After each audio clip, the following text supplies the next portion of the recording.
Hello, ladies. The myth is that love comes when you stop looking. But the truth is, love comes when you start looking. So many women that I speak to each day are just baffled that no men approach them in person. They've resorted to online dating, they go to work, they go to the gym, they go to their grocery store, and then they forget that there's lots of available men out there and lots of men that are most likely checking them out or want to interact with them.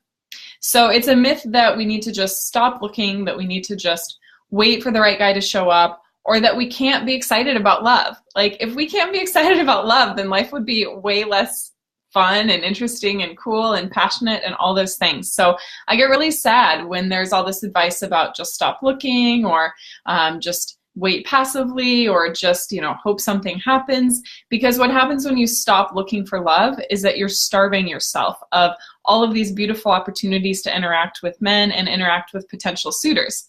So a lot of times as women, let's say our heart has been hurt, or we're coming off of a breakup, or we're feeling frustrated, with our job or with online dating or something like that, we go really internal. So we put the awareness on us and we think, what am I doing wrong? Maybe there's something that I'm not seeing that's, I'm messing up, or maybe I don't look a certain way. Like, we start beating ourselves up, and it's really, really sad, because when we beat ourselves up, then it just turns into this spiral. And for myself, even in my body, and hi, Nicole, yeah, it is strange advice. Like, it's so disempowering to be told, oh, just stop looking and it will happen. Like, what can we do with that? We can't do anything with that. And then oftentimes if we think, well, okay, there's nothing I can do, it promotes this helplessness that then, because we still want that thing, we still want that love, we start to overanalyze ourselves and start to beat ourselves up and start to dim our light. So I don't want you to dim your light. I don't want you to give up. I don't want you to stop looking. And I don't want you to feel like you're helpless or that you're disempowered with that sort of old advice that's just not true.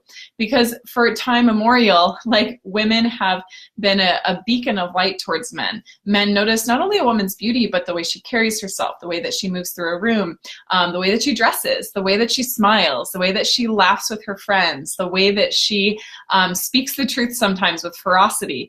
There's so many beautiful things about women that men notice, but most people have their blinders on because either they're feeling burnout, or they're not feeling attractive about themselves, or they've just heard kind of crappy advice like this. So when we get in that internal cycle, in that internal spiral, we go inwards, we close off our light, we dim our light, we make it all about us in a negative way, and we forget that there's so many dazzling, amazing opportunities out there. So some perfect examples are, like, how many of you go to the gym, you put in your headphones, you go to the standard elliptical machine, you go to the same weight set that you go to the water fountain, but you're kind of just like this, you're focused. You might be thinking about work, or you might be listening to a podcast, or you might just be analyzing your day, or wondering why didn't he text me back, or all of those things. But there's lots of hot dudes at the gym who would probably be wanting to talk with you, might be checking you out.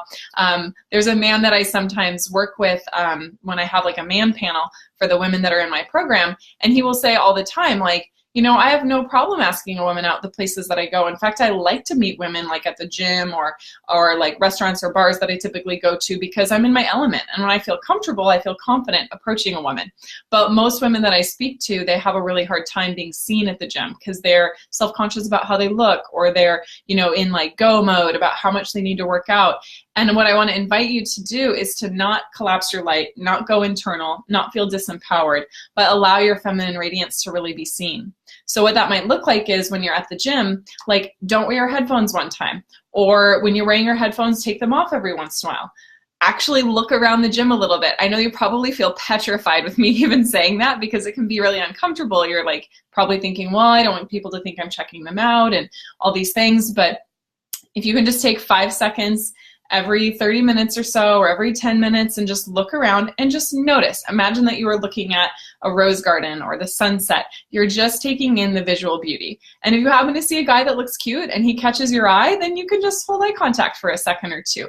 But the thing is, if we're just keeping our blinders on or just looking down, we're blocking our own light, but we're also preventing ourselves from just enjoying these beautiful moments that might happen. So there's tons of amazing people, whether they're single or not, that you could become friends with, that you could, start a business with, that you could go on a date with, all of these opportunities that a lot of times we just close ourselves off to. So you've probably heard me say this before, but it's really important to be able to meet people in person, not only for dating, not only for friendships, but from a work environment too. So how many of you actually feel pretty comfortable with networking? Like a lot of women feel pretty comfortable with networking. They're like, okay, there's a purpose. No one thinks it's weird if I go up and introduce myself. Like, I've got this. You can take that same idea towards dating. Don't go in there like a boss, kind of like charging people down and all of that. But allow yourself to know, like, I have a higher purpose to spread light and love. I have a higher purpose to connect myself and people in humanity. I have a higher purpose of just allowing my beauty to shine through the world. And I deserve to be seen, and I deserve to create these amazing cosmic connections everywhere I go, whether it's at the gym or any other place. So my encouragement to you is to slow down, to notice when you're feeling disempowered, to take your power back by letting yourself be seen. You know, think about when like Clark Kent goes into Superman. You know, Clark Kent is kind of like a little nerdy. He's at the desk. He's in the paper, you know, or reading the paper. He's doing all those things. His energy is kind of low, you know. He's being a little hidden. He's a little black and white. And then when he transforms into Superman, you know, he's like fully expressed, and he's taking up space, and he's literally flying through the air. And I'm sure I could create a better analogy that's more female-centric with Wonder Woman, but that's just what came to me right now. And so I want you to go into your Superwoman alter ego, or whatever like heroine works for you. It's like taking up space and being seen, and allowing yourself to be like your own hero and your own champion. And that means getting out of just your to-do list and closing down, and means opening up to all of these possibilities of love. Because the truth is that there's probably, I don't know, I'd say at least five people a week who would love to talk to you, who would love to check you out, who would love to just have a casual conversation.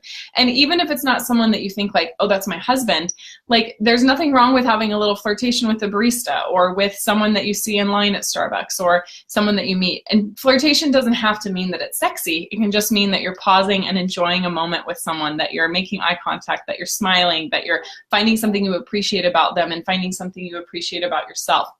So it's really important as women that we don't hide our gifts of beauty, our gifts of radiance, our gifts of confidence, that we allow ourselves to be seen, and that we allow ourselves to participate fully in life and in all of these opportunities that come up. Because as strange as it sounds, like you never know when one little flirtatious encounter or warm, loving, playful encounter might lead to a date, or might lead to a job opportunity. And I believe strongly that the more our humanity like evolves and advances, there's going to be more and more need for connection.